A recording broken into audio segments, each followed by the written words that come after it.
Assim, ó. Fechou. Muito bem. E aí ele me mandou algumas coisas de como vocês estão trabalhando a série e tudo mais.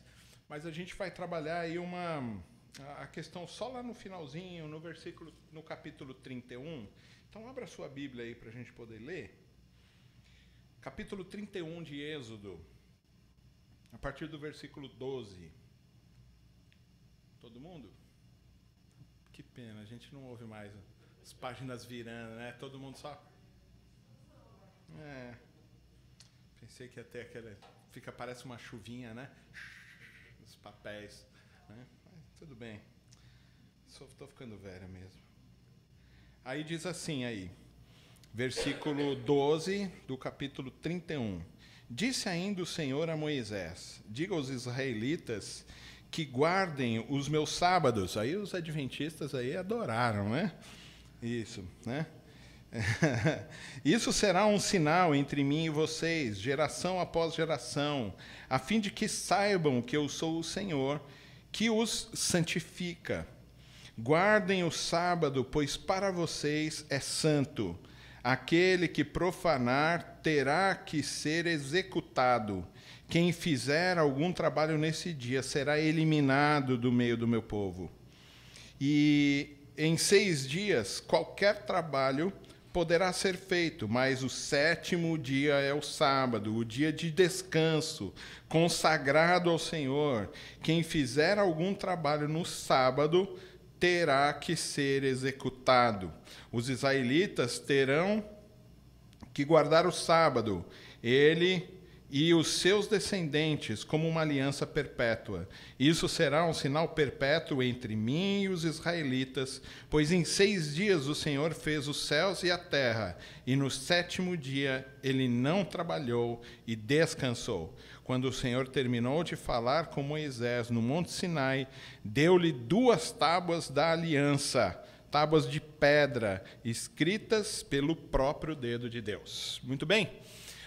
Eu vi que vocês já falaram, e ele falou alguma coisa sobre a questão das leis, não é? 613 leis, e para a gente entender mais ou menos como isso culmina no Novo Testamento, e aqui a gente tem o Decálogo sendo colocado para Moisés, os 10 mandamentos mais conhecidos, a gente vai entender que isso tem uma progressão no texto bíblico inteiro e termina com um símbolo, que é o símbolo máximo do cristianismo.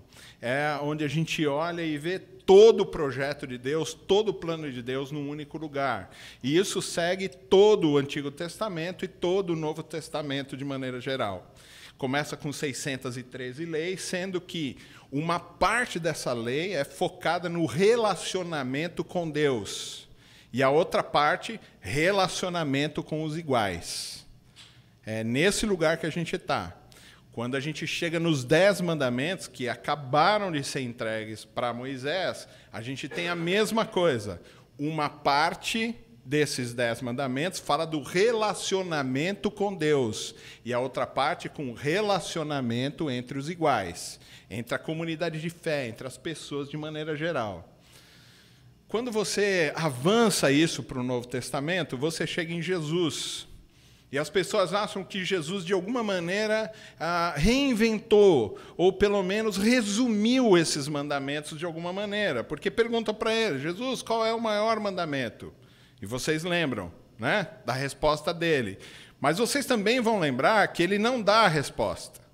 Jesus, qual é o maior mandamento? E ele diz, então, para o mestre da lei, como você vê a lei, o que a lei fala, como você interpreta ela. E ele chama Deuteronômio lá no capítulo 6, no Shema Israel. E ele diz, amarás a Deus sobre todas as coisas, com toda a sua força, com todo o seu... E o próximo como a ti mesmo. Essa relação avança, então, do Antigo Testamento para o Novo Testamento. Mas isso está gravado lá atrás já. Na maior das ordenanças que foi feito para Israel, dos ensinamentos que foi feito para Israel. Existe um único Deus, e esse você vai adorá-lo com toda a sua força.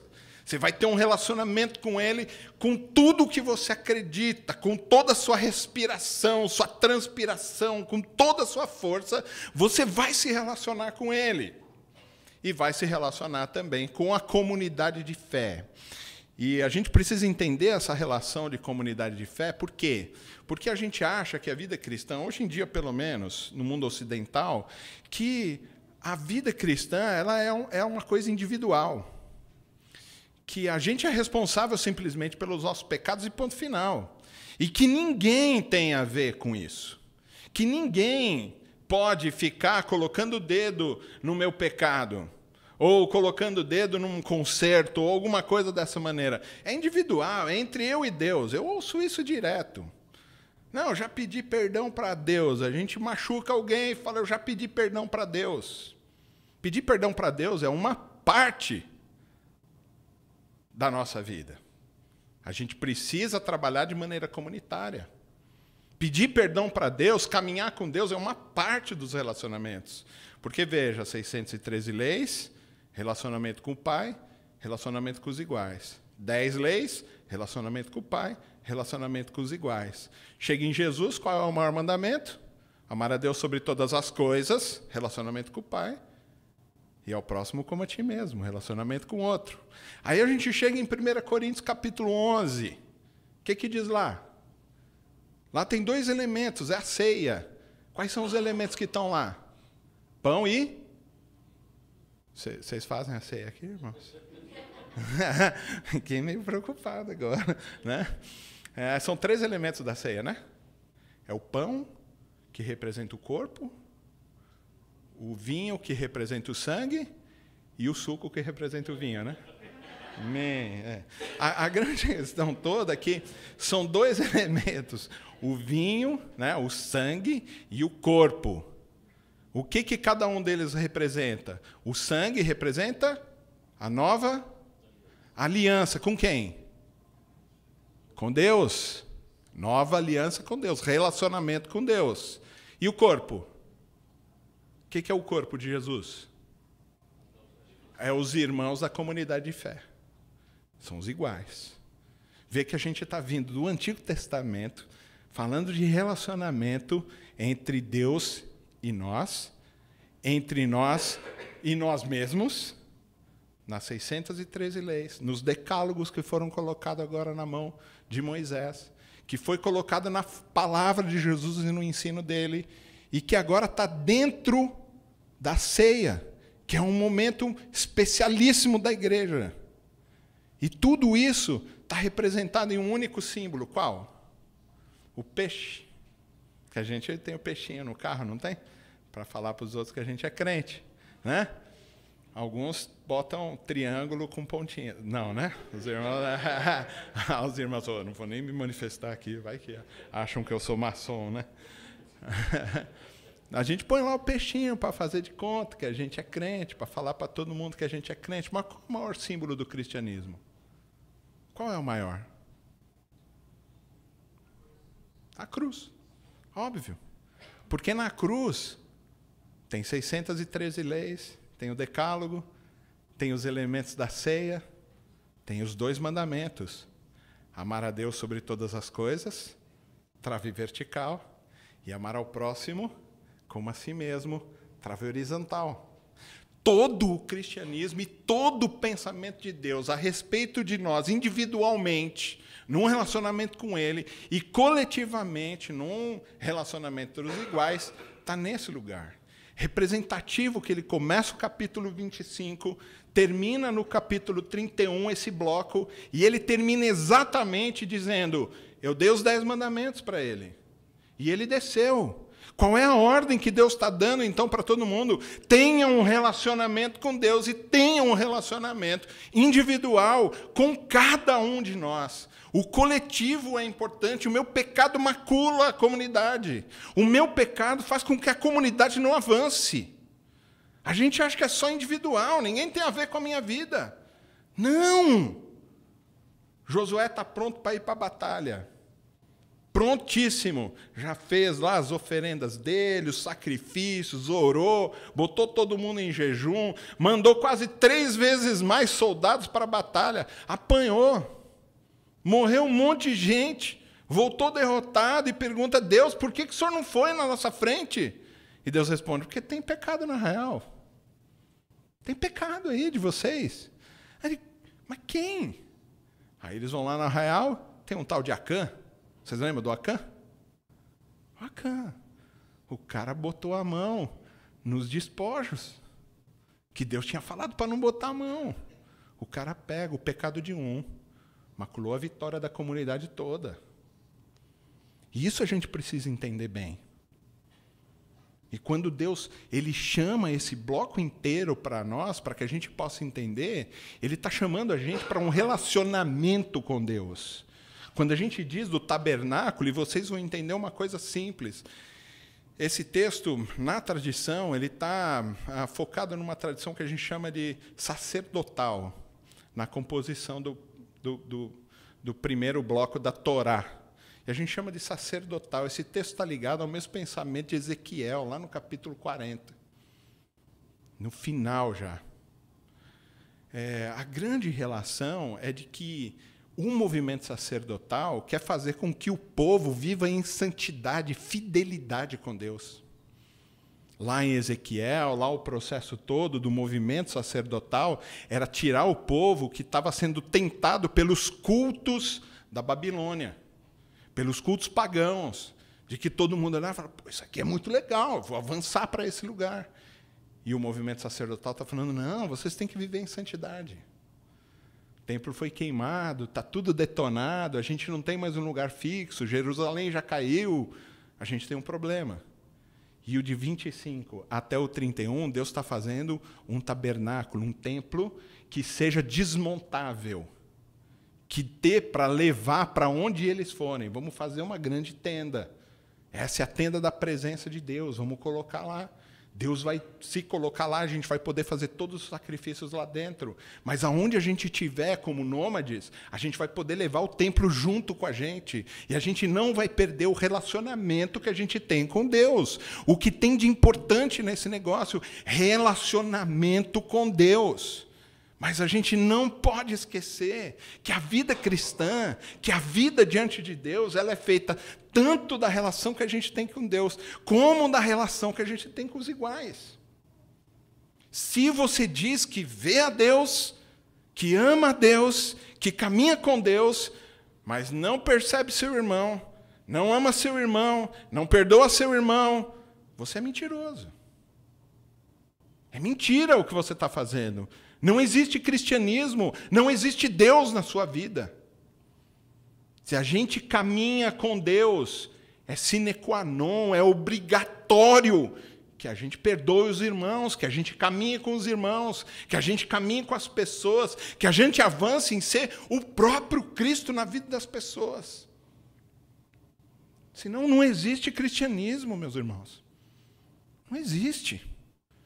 Esse negócio de, não, já pedi perdão para Deus e a gente para por aí, isso não é cristianismo, isso é falácia, isso é bobagem. Cristianismo é feito de relacionamento com Deus e com o próximo. Se a gente simplesmente passa desapercebido pela vida do outro, aquele culto e de adoração que a gente presta ao Senhor é inócuo, é vazio. Porque só existe de verdade uma espiritualidade saudável se a gente tem relação com o Pai e relação com o outro. Se a relação que a gente tem de perdão, de misericórdia, de graça, que a gente recebe de Deus, se a gente transborda isso na vida dos outros, na vida da comunidade. Senão, é inócua a nossa vida. Senão, o que a gente está fazendo aqui? Fazendo reprodução de empresa do mundo. É só isso que a gente faz. Se a vida da igreja é só administrativa, vamos comprar microfone, vamos comprar som, vamos fazer na internet. É essa a vida cristã? Essa é a vida da comunidade de fé? Não é.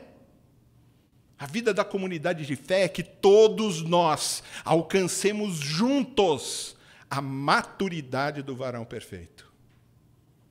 É juntos que a gente alcance a maturidade de Jesus, que estava lá na cruz, o maior símbolo do cristianismo. E quando ele pediu água, deram para ele mosto, vinagre. E ele disse o quê? Perdoa eles, Pai, porque eles não sabem o que eles estão fazendo. Quem aqui faz isso? Quem aqui, na hora que alguém chuta a canela, não revida? Quem? Quem de nós? Na hora que alguém bate na nossa cara, o que a gente faz? Dá logo um soco na fuça, né? Para derrubar, e depois chuta o camarada no chão. No cristianismo, não. No cristianismo, não. Porque a gente bate na cara de Deus. E Ele, mesmo assim, misericordiosamente, oferece a outra face ainda para a gente. Porque nossa vida religiosa, cheia de penduricalhozinhos, não reflete a santidade de Deus. Não reflete a pureza de quem Deus é. Mas isso pode acontecer se a gente entender a complexidade tão simples. Entendeu? Entenderam o paradigma aí? É complexo, mas é muito simples. Se eu acredito em Deus e recebo a misericórdia, a graça e o poder dele, eu estendo isso para o próximo. É só isso. Matemática simples. 1 mais 1 é igual a 2.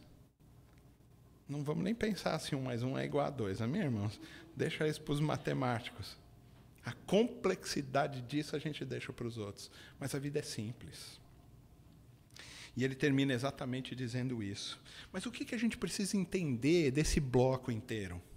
Por que ele está falando do tabernáculo? Por que ele vai morar nesse lugar? Por que ele já não falou, olha, eu vou habitar dentro de vocês, como fez com Cristo? Por que demorar tanto para essa coisa acontecer?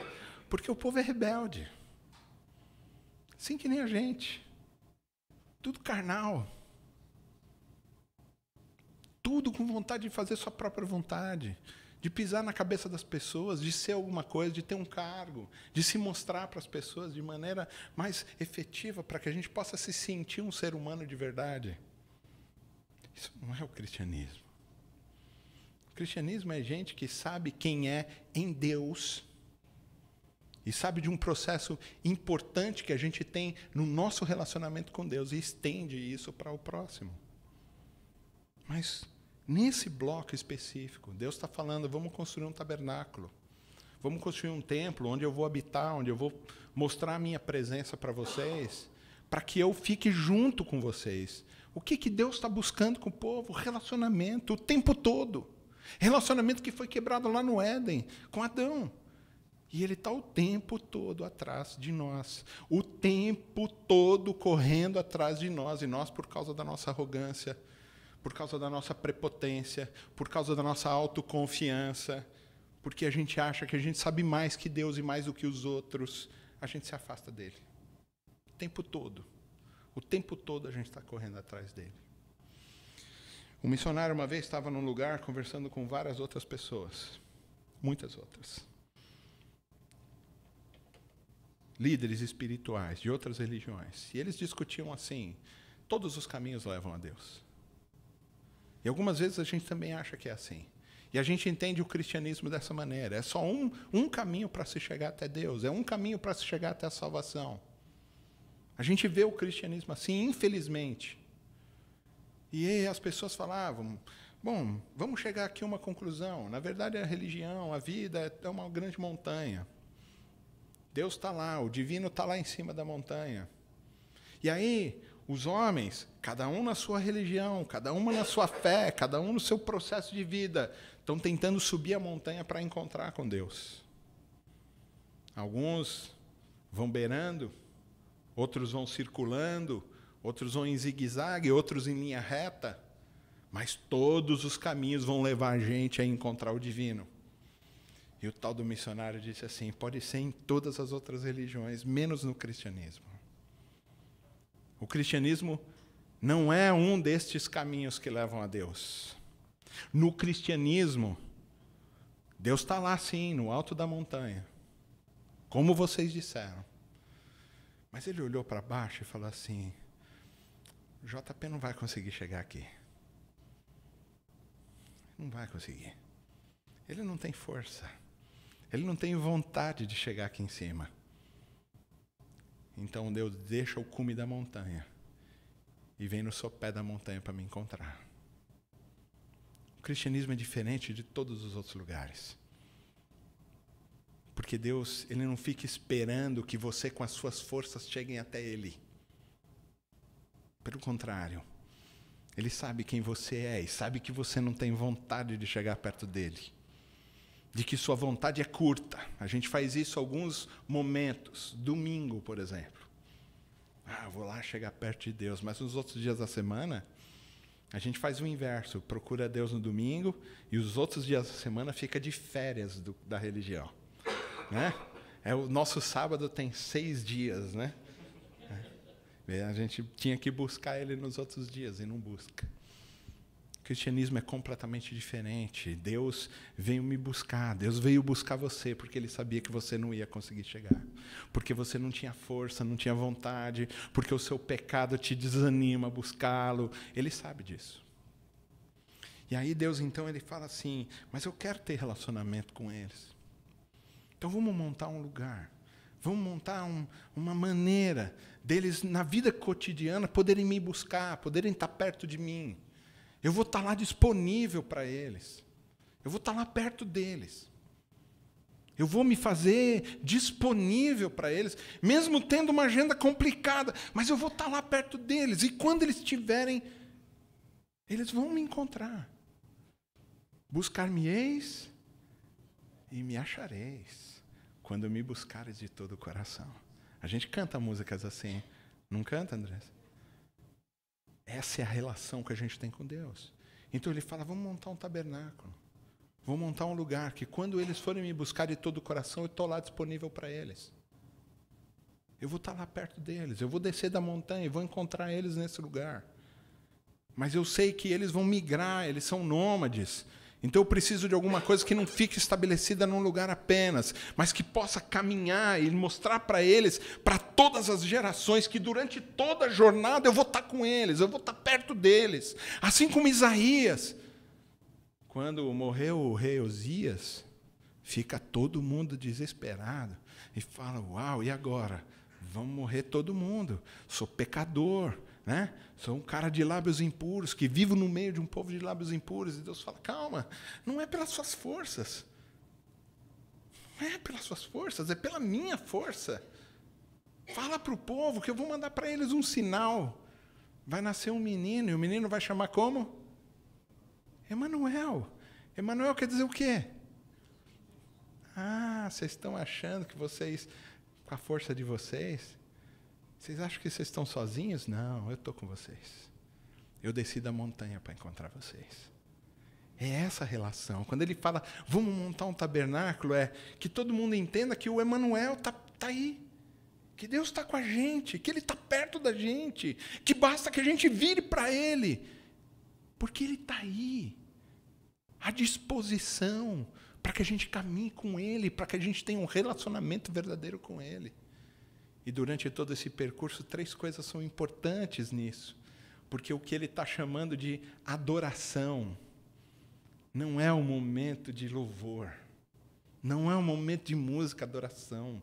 Adoração é um ato contínuo da nossa vida. De que a gente sai daqui, mesmo que o motoqueiro quebre o meu retrovisor, que eu não vou atrás dele para derrubar ele. Inclusive, eu nem vou ter o pensamento de derrubar ele. Inclusive, eu nem vou xingar ele. Inclusive, talvez eu até anote a placa dele para ver se machucou ele. Isso é o cristianismo. É essa a relação. Adoração é um ato contínuo. Não é um momento de música da igreja, ou um momento das ofertas. Isso são elementos dentro da nossa liturgia, dentro do processo da igreja. Mas adoração a gente faz em casa. A gente sai daqui e ama a nossa esposa. A gente sai daqui e respeita os nossos maridos. Não que eu tenha, amém, irmão? Não tenho. Ô glória, né? Mas a gente respeita uns aos outros. A gente caminha uns com os outros. Isso é adoração. Porque a gente sabe que Deus está presente com a gente. Já não é um templo grande de pedra fixo em algum lugar, mas é um tabernáculo que a gente pode desmontar e aí Deus vai mostrando o relacionamento dele junto. Em todos os lugares onde a gente for, Deus está perto. Se você tivesse aí dentro da sua cabeça, pelo menos a percepção de que Deus está vendo você em todos os momentos, você ia pensar 2 vezes antes de pecar. Porque Deus está olhando você. Ele não... Vou esperar aqui fora enquanto você peca, depois eu vejo como vai ser. Não. De maneira nenhuma. De jeito nenhum. Ele está junto com você. E o Espírito vai incomodando você. Por isso que quando termina o seu ato pecaminoso, você sente aquele negócio assim, fiz besteira. E durante todo o processo você foi calando o Espírito, mas ele foi dizendo para você, não faz, filho, não faz.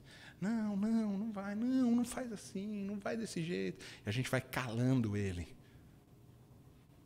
A gente vai afogando.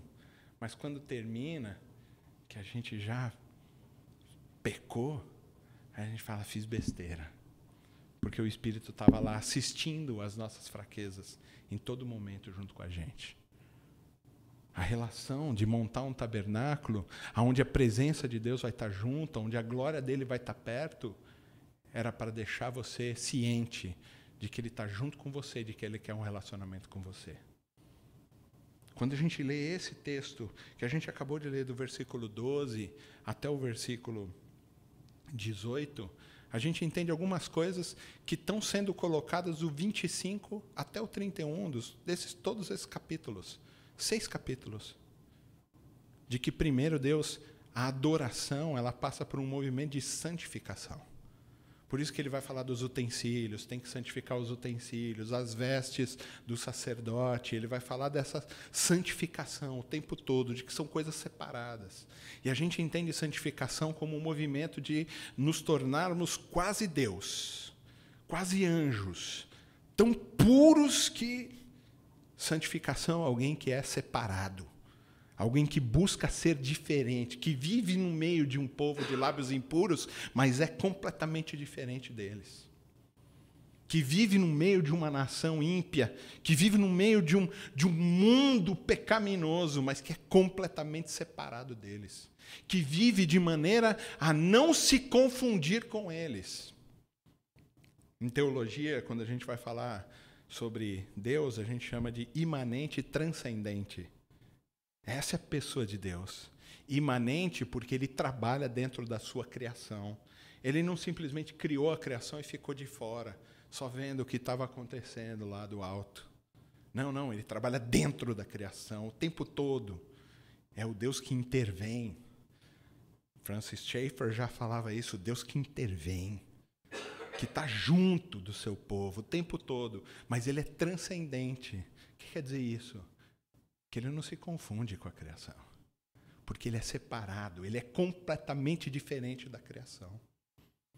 Aí ele pede para a gente fazer a mesma coisa, viver nesse mundo sem ser desse mundo, ser imanente nele, mas ser transcendente. Nós somos separados. Nós somos um povo completamente separados. Isso é ser santo. Um povo que as pessoas perseguem por causa do Cristo, porque a presença do Cristo incomoda. E como incomoda? Incomoda demais. Por quê? Porque alguém deveria fazer uma coisa que não faz e você faz. Vocês lembram de Jesus andando com os fariseus e os escribas, né? Estão sempre perto dele. E eles perguntam, Jesus, os mestres, né? Perguntam, doutores da lei, Jesus, como eu faço para herdar a vida eterna? E ele diz, o que diz a lei? E ele diz, amar a paz, né? A Deus sobre todas as coisas, com toda a sua força. Nossa, é isso mesmo. E ao próximo contigo, parabéns, faz isso e viverá. Mas ele não faz. Ele sabe, mas ele não faz. Aí, para se justificar, ele fala, Jesus, isso tudo eu faço. Mas eu não sei quem é o meu próximo. Por isso eu não faço. Tudo. Aí Jesus conta uma parábola para ele. Ele coloca lá um samaritano. O samaritano fez. Aí o judeu ficou louco. Como assim? Você está falando que o samaritano é melhor do que eu? Melhor que o sacerdote? Melhor que o levita? O samaritano? São porcos, são imundos, são sujos. E aí ele coloca, quem foi o próximo daquele que estava ferido? E ele diz assim, aquele que fez uma boa ação. Então vai você e faz a mesma coisa, e aí você viverá. Esse Jesus, ele incomoda. Uma vez tinha um cego de nascença. O cego de nascença ficou cego quando? Sempre. E ele sempre esteve no meio da comunidade, ninguém fez nada por ele. Mas aí ele vai até Jesus, e Jesus faz o quê? Cura ele. Espera aí, agora chega esse cara lá do mato, lá de Nazaré, daquela bimboca lá, né, que tem 7 casinhas lá naquele lugar lá, cheio de rã, cheio de bicho. Vem aqui, cura o cara, expõe a gente. Nós somos sacerdotes valorosos. Nós somos sacerdotes poderosos. E a gente não fez nada por ele, veio Jesus e fez, a gente vai ficar exposto. Sim. Essa presença de Jesus que incomoda. Quando as pessoas precisam fazer coisas e não fazem. E quem faz? Aqueles que caminham com Cristo. E as pessoas ficam expostas. As pessoas mentem, você diz a verdade. As pessoas agridem e você respeita. As pessoas que deveriam respeitar, mas agridem, ficam expostas. Porque fica uma diferença muito clara entre aqueles que andam com o Senhor e aqueles que não andam. Isso é santificação. Isso é ser santo. É uma diferença muito clara, é completamente separado. O mundo caminha dessa maneira, mas você caminha dessa. E todo mundo vê, na hora que coloca a comparação, você é completamente diferente deles. E é isso que Deus está exigindo. Santificação, adoração, exige santificação. Adoração na vida diária exige santificação. Exige ser separado, exige ser exemplo de luz, de gente que anda na luz, que não guarda nada nas trevas, que não anda de maneira farisaica, hipócrita. De gente que anda na verdade. Isso é santificação. As pessoas agem assim, mas os que caminham com Cristo agem de maneira completamente diferente. São separados. É vida diária, vida cotidiana. Isso é santificação. Isso é adoração de verdade. Mas para chegar a esse lugar, exige uma coisa que chama consagração. E talvez aqui, assim, aqui não. Mas tem algumas igrejas, agora é um momento de consagração, porque tem ceia. Então aí naquele momento as pessoas, né, se constrangem. Consagração é entregar a vida toda cotidiana.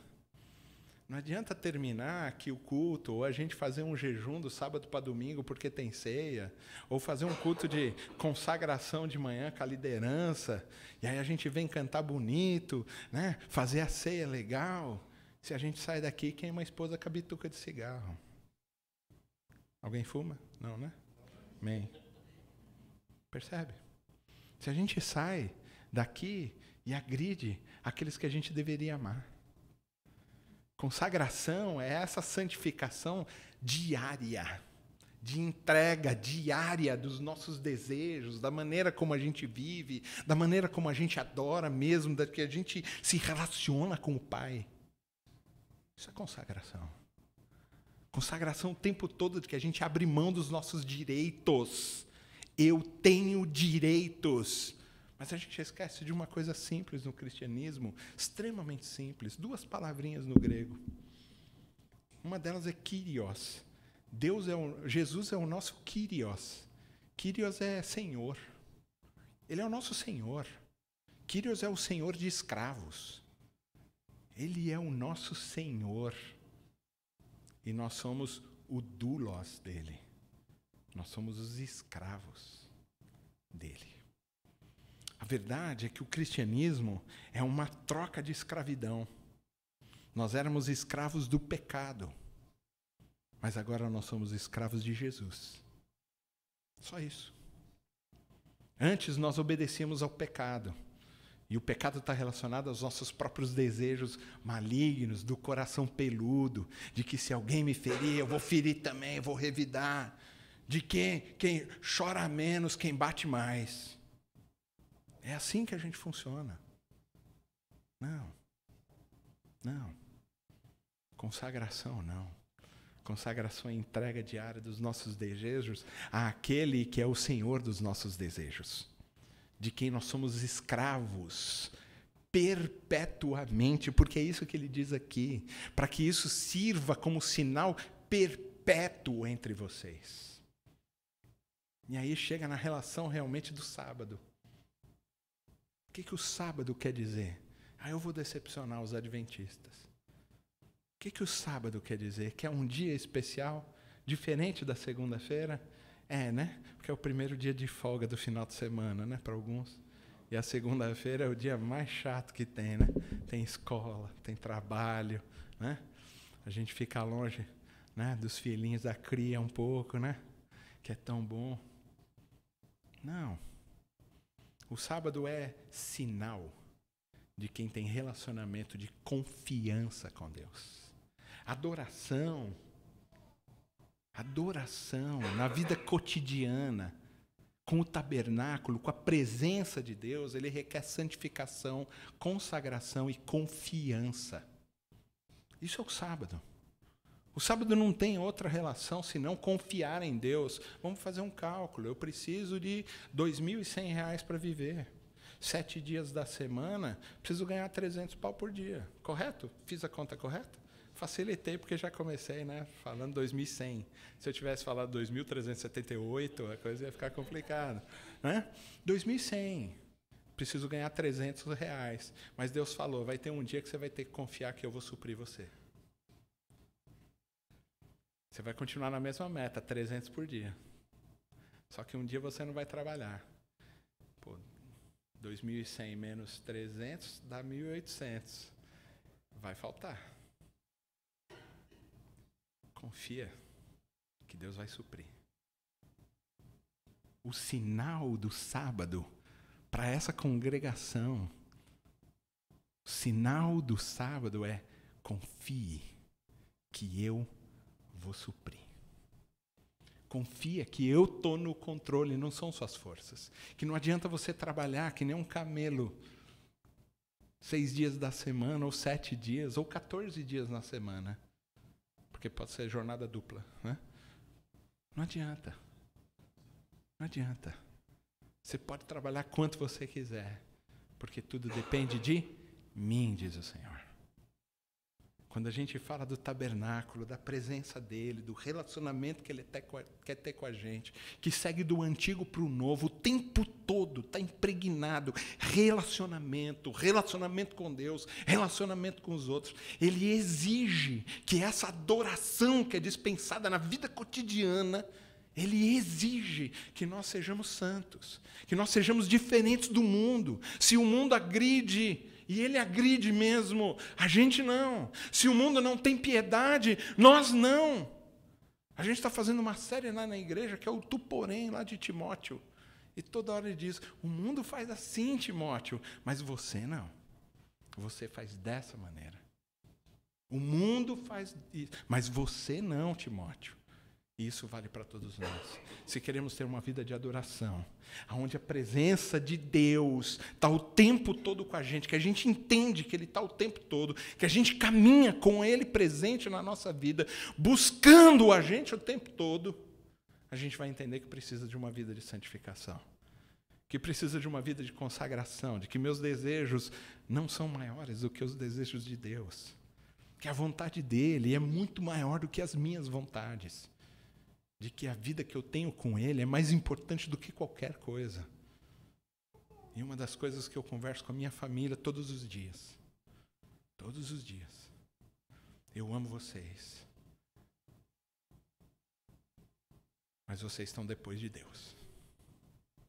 Eu vejo as pessoas falando, meu primeiro ministério, o primeiro é Deus. Depois de Deus, Em primeiro lugar vem a família, mas é depois de Deus. Nada na sua vida é mais importante do que Deus, meu irmão. Nada é mais importante do que Deus na sua vida, minha irmã. Nada é mais importante do que Deus. E aqui eu não estou estimulando você, verdade, vou buscar Deus, abandone a família. Pelo contrário, porque os que adoram a Deus, os que caminham com Deus, caminham com as suas famílias, andam com elas, vivem um relacionamento verdadeiro e sincero e forte. Porque adoração na vida cotidiana, relacionamento com Deus na vida cotidiana exige santificação, consagração o tempo todo e confiança de que Ele está com você, que não te abandona em nenhum minuto e em nenhum segundo da sua vida. Quer adorar? Se relaciona com Ele, porque Ele fez o tabernáculo para que o povo levasse a presença dEle onde eles fossem.